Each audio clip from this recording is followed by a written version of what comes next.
What's poppin', players? Welcome back to a Two Penny Games review / reaction of HBO's The Last of Us, Episode 6, Kin. This episode was directed by one Jasmila Zabanik, I believe is how you pronounce her name. I'm sorry if I misdid all of that. But I am your host, Tavin Bothel, here with my good friends and fellow Last of Us lovers. Say hello to the people, Connor Elliott. Hi guys, how you doing? And Phil Shoemaker. Hello.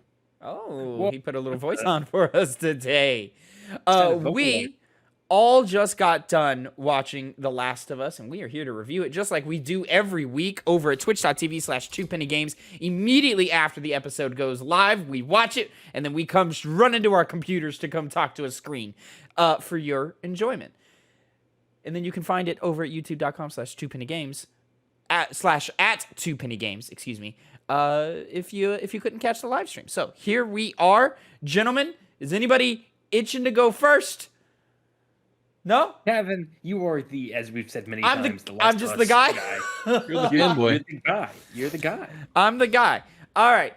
I really liked this episode. Of course, the whole show has been phenomenal. It continues to be phenomenal. They continue to give me the moments that I, as a fan, want, expand on the things that I didn't know I needed, and change the things that are necessary for the telling of this story in the medium of television. It's almost becoming tired of us just coming on the internet every week and just saying, "Yeah, man, this one is great too." Like I was thoroughly entertained from beginning to end. It didn't hit me as hard as some of the other ones hit me, like last week or even episode 3. But I mean, like unlike this one, I don't really think I have any real critiques of anything that happened in this episode. It was just kind of another perfect episode of television, and a perfect adaptation for a fan. I'm at a point now where I'm thinking, oh man, these scenes where it's dialogue not from the game, or a motivation has been changed, or characters are talking to each other in ways that they didn't before. I'm finding those most captivating, most interesting, and most thrilling to watch. And I think that means that, whereas with scenes that are like more one to one from the game, I find myself like just directly comparing them, and then I'm sitting in my head, I'm like, why can't I just enjoy this for what it is, and why am I comparing it? So it must be, for those who are not familiar with this story at all, the whole show must be like enrapturing, and like you're excited from moment to moment, whereas like in the scenes that are straight adaptations, I'm not bored, but feeling like we're going through the motions. But I mean, this episode is fantastic, and I had a great time. Connor, It's basically first of all, let me talk about the aspect of it from that's adapted, because this covers the part of the game where you first encounter Tommy's community at the dam, but also brings all the combat and any of the real. It's things that happen at the dam itself, and a melding of the university mission. Yeah. Both, like, it's, as you said, Tavin, it does feel like it's going through the motions in the sense that it's touching on the areas it needs to be considered, to at least have the basic framework of the original game. And they did that pretty well. They were able to really have the meat of the episode be that new content that you were talking about, the newer motivations, the newer things going on with Joel, like his panic attack, I think that was. He was having panic attacks. Yeah. He had a few, yeah. Yeah, over losing Ellie, which is a part that's covered in the game, but they adapted in a different way to give more focus on the characters. Since, once again, you're going to have to replace that gameplay with something, and when it's The Last of Us, you do it with story motivations, you do it with new locales, new characters, like they did at the beginning of the episode, showing you another, like, aspect of the show.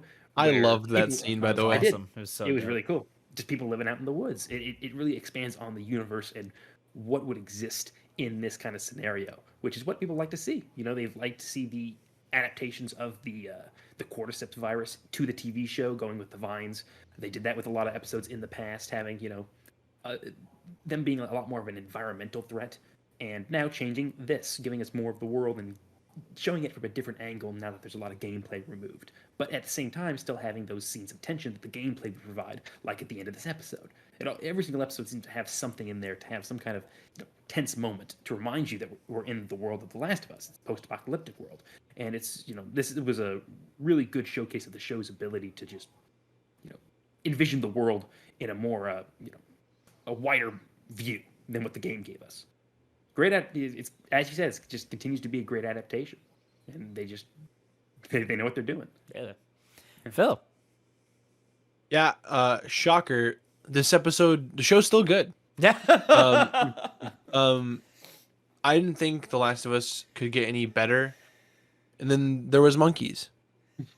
And Which, like, I mean, I really thought, I was really starting to think of, like, man, we're running up against the clock. We're going to have to lose something here. Like, we got to cut. Like, I know we're doing Left Behind, and clearly in the, like, coming up next week, that'll be, what's being covered. But,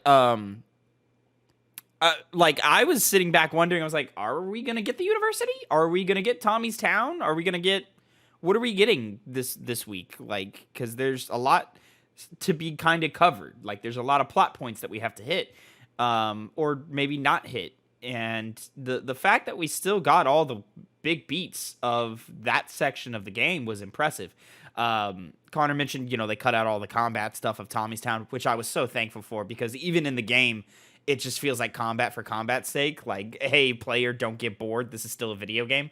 And so to be here in Tommy's town and not have any of that was very, very welcome. To jump into sort of the meat and potatoes of the episode, boys, man, that scene in the like the workshop where Joel just breaks down. Ooh, wow. I was struggling. I was like starting to like well up. Like I was like, oh my god, like this is fucking depressing. Yeah, and this is an example of this show in how, like, when it deviates from the game, it does it in a really smart way, and it's way more captivating and way more interesting than when, at least to me as someone who's a fan of the game, than when they do one of the scenes, and they follow that up with the I'm sorry about your daughter, Joel, like, scene, and the like that also was handled fantastically. I wish that we had the you're treading on thin ice line, but the performance in there, fuck, god damn, it was so good. And it was one of those moments where I really felt these two really got down to the core of these characters and really got it right.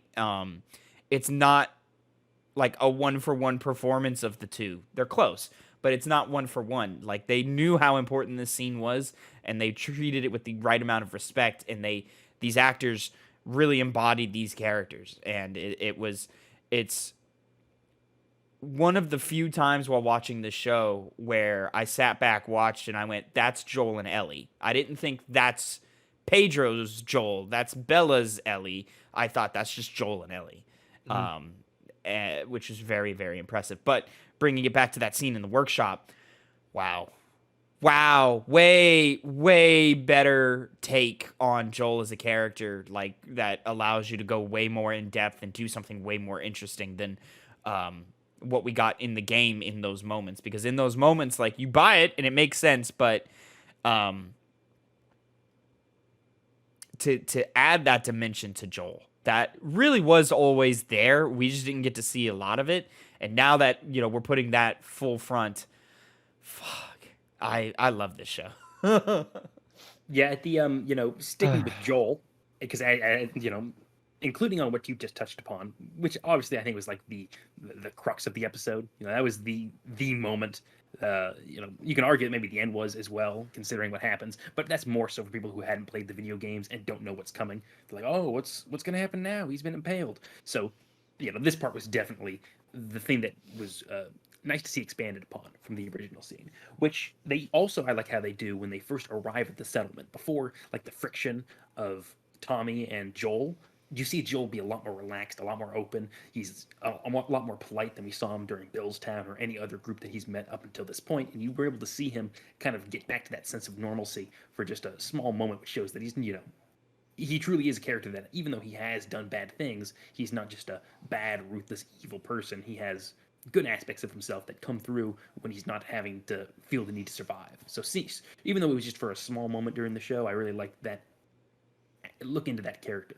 When we didn't really see that in the first Last of Us game, we saw it more in the second Last of Us, and it just shows what he would eventually become. Expanding on Tommy was like that too. Mm-hmm. All of the work they did with Tommy in this episode was awesome. Just being able to see stuff that you knew was there. It was there. It was in the embodiment that Jeffrey Pierce did in the game. But what we're doing here in the show is, like, I don't know how many different ways I can say fantastic or awesome or dope. Like, this show is just knocking out of the park, and I'm just amazed that we're getting this, like, that it's happening. Yeah, right? It's in a way that I can share it with, obviously you guys, but you guys can also pick up a controller. But, I can share it with my family who can't or who don't want to pick up a controller or whatever. And, I can text and call them week to week and have our conversations. I was in the middle of a long drive to Nacogdoches, and my mom called me, and we were talking about it. And I was like, this is awesome. These are the things that I've wanted for 10 years that I haven't been able to have. And now I'm having them. And it's in a way that, like, there are things where I'm still on my toes. I'm still being cupped on my toes, waiting for things to happen. I don't know about you guys, but as soon as they left Tommy's settlement, I was sitting there. I was like, is Joel just going to catch a stray bullet? Like, are we even going to get to the university, or is something shitty going to happen on the way there? Yeah, I thought for sure there was going to be a moment where we were going to see Joel, like, look away somewhere, and then he was going to, like, catch a bullet, like, in the stomach or something. Like, I thought it was just going to happen. I kind of just do want to go back to earlier on in the episode with Ellie and Joel at the fire, when she asked for a drink and all that, and they're chatting about what they, like, when this is all over, what they want to do. And there was a bit there where like when Ellie's like, is this even gonna work? Like, is this even gonna happen? And then she talks about what she did for Sam. And this is right after, I think it's because they open with the ending of the last episode with Henry. Yeah. Weird choice when you have a previously on segment right before. Yeah, but I guess it was just immediately to put us back in that emotional state. Yeah, it was a little odd for sure. But then we get, like, the 3 months later cut, and then I love that the idea that clearly she's never once gone a day without thinking about this. Like, it's not just like, oh yeah, this just happened yesterday. It's been 3 months, and there's not been a single day where she hasn't thought about this. And I guess this is, like, the first time it's finally, like, she's gotten brave enough to start asking about it and talk about it with Joel.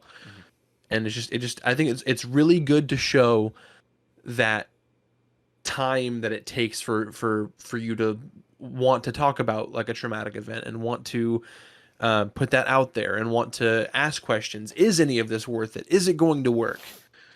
Because I tried and it still didn't work, Yeah. That's a great point. And I think it just continues that these smaller deviations that they're making just continues to grow and build this world out, build this story out, and add layers that, were kind of there before, but also weren't. Like, I'm sure in the game there was always a thought in Ellie's head of, like, could I have saved Sam? Had I known? If I had known, could I have done something? Or if we were faster, could we have done something like that? But to have Ellie actually try puts a lot more weight on that question, and makes, the viewer, it makes the characters, it makes just the general story really begin to question of, like, okay, when we get there, what's going to happen? How are we going to get there? And it sets me up to there are questions in the game that never get answered. Like, would a cure have even worked? How would it have been distributed? What would have been the process of doing that? I'm now expecting the game never asks those questions. Not really. There's, like, little mentions and, like, little tape recordings that you can find in that final level. But you don't really see it. I'm now kind of expecting the show to ask those questions directly. Especially because they go through so much trouble of like flushing out Tommy's town and, you know, talking to us about their farming and their building and how they built up the walls and got the generator running and stuff. Like, these aren't things they addressed in the game, like, at least not so directly. Right. It's just like we show up and the stuff is working. It's like, oh my God, you got this working? Cool. Essentially, like, hey, yeah. we did I mean, this, in and then we did the this, and then game, we did you don't that. even go to Tommy's town. You're just hanging out at the dam all day. And then you leave. Yeah. It's true. It's true. So like, if we're asking all of these questions that we as fans were asking 10 years ago, you know, after we beat the game, not in the moment, but like, you know, in our water cooler moments of like, well, what would have happened if this, that, and the third happened? Now we have to sit back and go, okay, well, what would have happened? Because you've been asking these questions or answering some of them, and you know, now I'm expecting them to keep taking these steps forward, to keep progressing this story, to keep expanding on this story. So I'm all the more excited for what's to come later. And already in the like the next time on The Last of Us things, they're already raising questions to me who's familiar with the source material, and I'm gonna go, oh, what's that about? What's that little line about? That's interesting. Speaking on Ellie though, Phil, wow. They put the pedal to the metal on building this bond between the two of them in these last episodes or two, and wow, that was some great just little banter back and forth dialogue in all of these scenes. Some of it new, most of it, you know, ripped straight from the game. But I really enjoyed it, and I think it played better here, which was weird. Now, granted, they gave it more time to breathe here, whereas like in the game, it's just kind of ancillary dialogue to fill in between the 2 minutes of walking. Well, here we got 10 minutes of walking, and there's no gameplay to like distract you from it. So these characters are going to talk, and I really enjoyed all of their conversations. I think it just kind of played a little bit better here, you know. And it's not a matter of performance. I think it's just a matter of medium. Like the medium plays to this type of work better. It really does. That's kind of the benefit of adapting something like The Last of Us, is because it is really just story, and you have the gameplay intersecting those story bits. Well, when you remove those, all you have left is the characters, which already have a very strong base within the game. So all you need to do is take what a game that did well already did and just build up from there. Yeah, just expound on it. Yeah, exactly. So, you know, that's also what gives me kind of faith for the God of War Ragnarok, the God of War TV adaptation, because it's similar. It's got a lot of gameplay, a lot of cool action, which that would need to have more action. In this one, I would have to, you know, I would hope so. Yeah, way I certainly do hope. But as far as the narrative goes, this is a perfect like guideline and example, and hope for these very already narrative heavy games that once they have a TV show, most of it's narrative, then they can just go and buck wild with it. And we're seeing that in The Last of Us in this episode. Yeah, I wanted to real quick before I know we're about to like move on to another topic.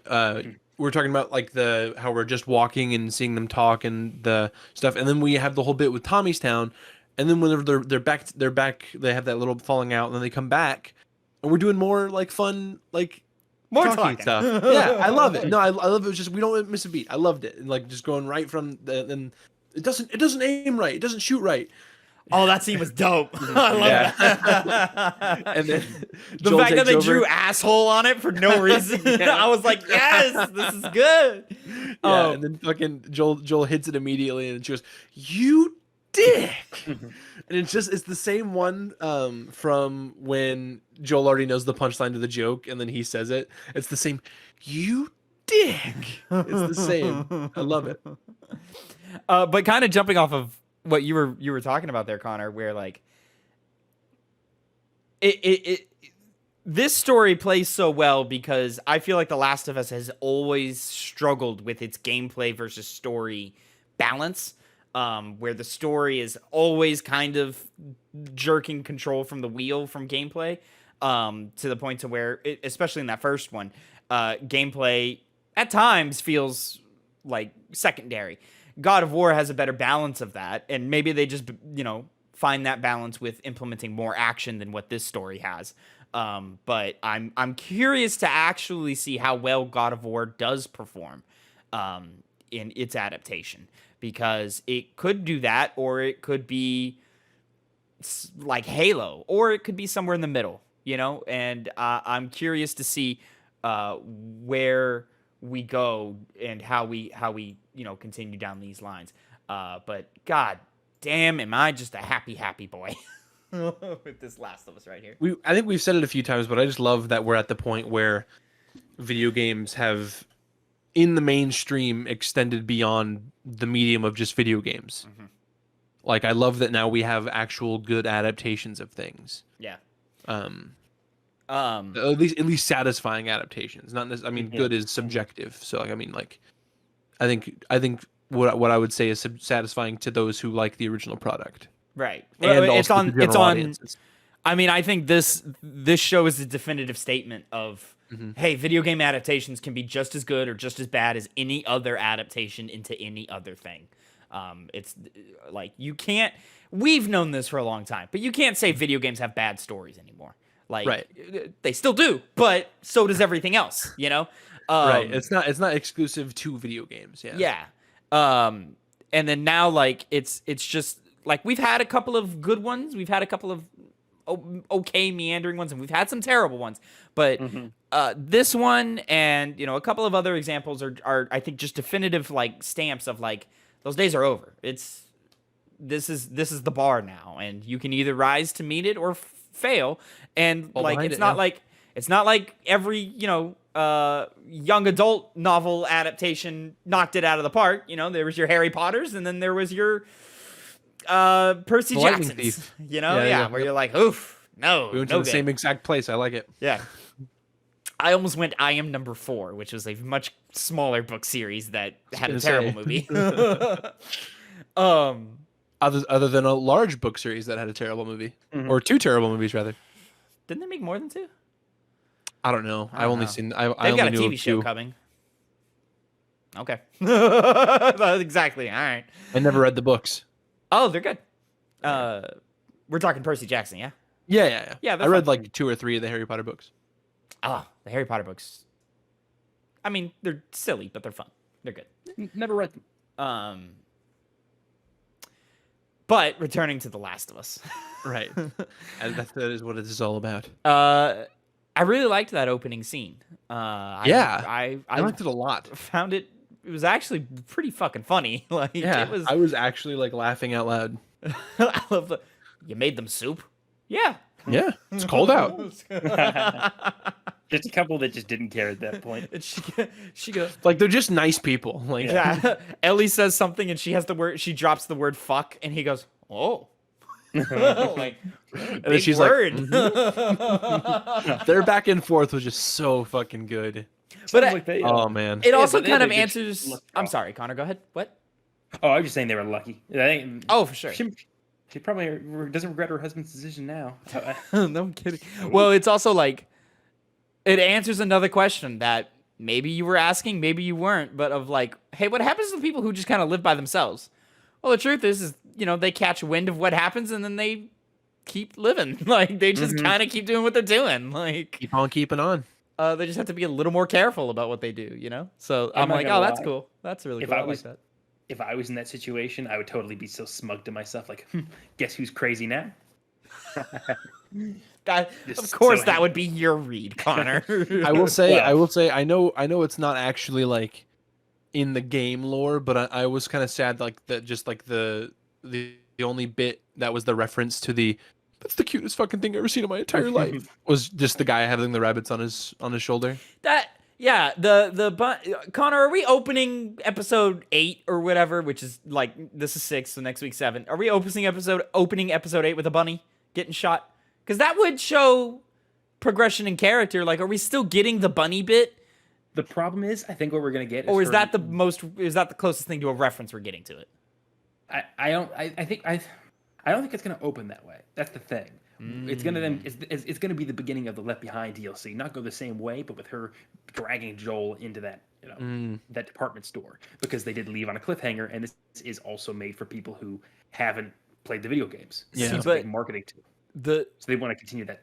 the cool bit about The Last of Us the first time through is, Joel gets hurt, he falls over, Ellie goes, "You gotta tell me what to do. What do I do? What do I do?" And then it cuts to black, and we cut to winter, which here winter's here, Yeah. which excited me when 3 months later popped up, and I went, "Oh, we're just gonna do it all at once." Okay, cool.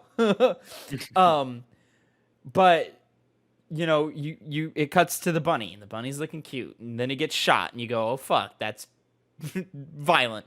And then we pick the bunny up, and it's Ellie, and Ellie has the bow and arrow, and then now you as the player are asking, "Oh shit, are we Ellie for the rest of the game? Is Joel dead? Where's Joel?"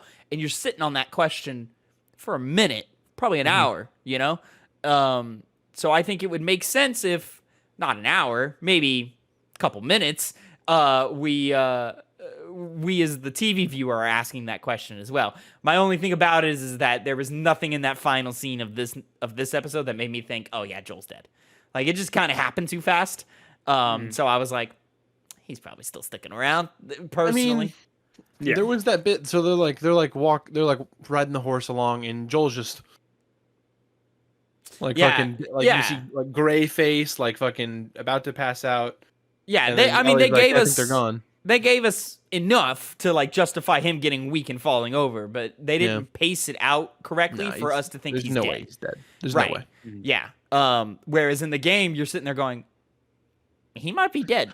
Yeah. And it's not until like I feel like you get. Oh, I guess it's not that long because they give it away when Ellie asks for medicine. But you're sitting there for like 20 minutes hunting a deer, thinking, "Fuck, is Joel alive?" I was just gonna say, I feel like that just compounds on the idea of like when you're playing the game that Joel might be dead. It's like, oh fuck, where's Joel? Yeah. I'm not playing as Joel. Yeah. I should play as a woman. Who's this little girl? I don't know her. So, oh man, I almost don't want the Left Behind story, even though I know it's gonna be great and they're gonna make me cry. But I just want to get back to this story. I want to see this story out through its It's so end. funny that you say that because that's almost exactly what Ash said. Yeah. She was like, "Oh man, so if you don't know anything about like what happens in the games, you're kind of just like from the if they're just doing like the Left Behind thing, like for the next episode, it's like, man, you got to wait 2 weeks for them to come back to see if Joel's okay." Literally. And like, you finish this episode, you get the next time, and you as a blind viewer go, "Fuck, a flashback episode? I don't want that right now." Right. Well, what they could possibly do. So the Left Behind DLC that they're adapting. There's of course the whole bit in the supermarket, the mall, where she's trying to get supplies for Joel. They might just eliminate that whole entire big part of it altogether to focus solely on the backstory, and then intercut that with what's going on with them after Joel got stabbed. Like, I could see them doing like an intercut. Yeah, I could see them doing that. Well, we're not getting it, the Ellie taking care of Joel. I would argue we're not going to get any of that. Like during the course of the DLC, we're not getting any of that. We'll get obviously the Ellie and Riley stuff. They might intercut it with Ellie hunting the deer, Ellie meeting David, but David's friendly, this, that, and the third, and then they end next week's episode with him knowing who Ellie is, and the fact that Joel killed one of his boys or whatever. Did it feel, because in the game it's a little like, man, there's bandits here too, huh? But here it like, did it feel like it set up that the bandits coming in enough, or was it just kind of like I guess the bandits are here now? It works more in the game. You think so? I think that part probably works more. Yeah, it didn't really work for me here. The reveal of the stab was cool though. I wasn't expecting that. That caught me off guard too. I was like, oh, he's gonna like get on the horse and get shot in the back or something. And the fact that we just looked down and, oh right, it's the broken bat. Okay, that makes sense. You see, going back to what you guys said earlier, I think it was you that brought it up, Phil, when Joel was walking through that snowfield and those long stretches of nothingness, just all of expecting him to take a bullet. You said the same thing as well, Tab. Yeah. I thought the same thing.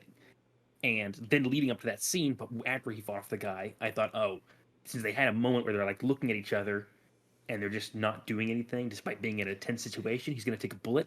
And I hate when shows do that. I hate it because I'm like, oh, you're just stopping now in this tense situation, and that gives you enough time to be shot. It always sounds so stupid to me, but then it pans down and it shows that he got impaled. I'm like, oh, Yeah. well, Man's got never fucked up. mind. They always do this in movies and TV too, but they always take it out, and I'm always like, oh, you shouldn't take You it don't out. do that. That's not good for you. Oh, it's not it's not the best plan. I think it's also like, but there's something to it. It's been documented that like you see something inside of you that should not be inside of you, and Yeah. your first reaction is to get It's it a out. subconscious thing. Yeah, Yeah. I understand. Yeah, for sure. I even had that thought while we were talking, like me and Ash were talking. I was like, oh man, you shouldn't take it out. It was like, yeah, but then I had the thought. I was like, yeah, If but I it wonder were if it's me, like I'd a be second taking it nature thing. out. Yeah, I wonder if it's like a second nature thing where it's like, oh, what the fuck is this doing in here? That doesn't belong there. Oh, fuck, go put it back. You know, all things considered, this Joel was a lot luckier than video game Joel. Oh Getting- yeah. Oh yeah. Yeah. Those two wounds are very different wounds. Yeah. Definitely. But at the same time, this Joel is plays into his age a lot more. So Mhm. you know, any type of damage is way more dangerous. God. And I just think back to the fucking I'm failing in my sleep. oh, dude, it's so good. And his panic attacks. And at first, you're sitting there, you're like, is he about to have a heart attack? What is happening Yeah. right Oh, now? that's what I was thinking too. I was like, whoa, where are we going with this? And the way they took it was fucking genius. So smart. Of course the panic attacks would set in. Of course, as he starts building this bond with this girl, you even see it in the dog. And I was sitting there, I was like, Joel, don't do nothing stupid. Because remember in episode 1, he snapped and beat that dude to death. I was like, don't do nothing stupid here, Joel, because you will die if you do that. But the fact that he actually was like, no, I've grown close to her and I'm like frozen in fear. I'm petrified because I just can't do it again. Like it'll be the end of me. Like, oh man, it's so nuts. And then the direct opposite you see with what's her name? What's the wife's name? Tom's Maria. wife. Maria. Where, you know, I'm sure she lost her son and it was tragic and heartbreaking and she went through a lot of shit too. But she used that and, you know, found strength in the pain and built out this great, amazing community where other people can be happier. She kind of found purpose through the tragedy, whereas Joel, like, found ruin in it. So just the two differences in between is fascinating. I love this take on Maria. I love the expansion on Maria. We never got anything like this in the games. Part 1 or Part 2, we don't get this much Maria. And I loved every minute of it. The district attorney shit was great. I love the Ellie's sitting there talking shit, and she goes, "You'd make a good lawyer." It was awesome. It was really, really, really good. We didn't even mention the fact that one of the panic attacks Joel saw Sarah.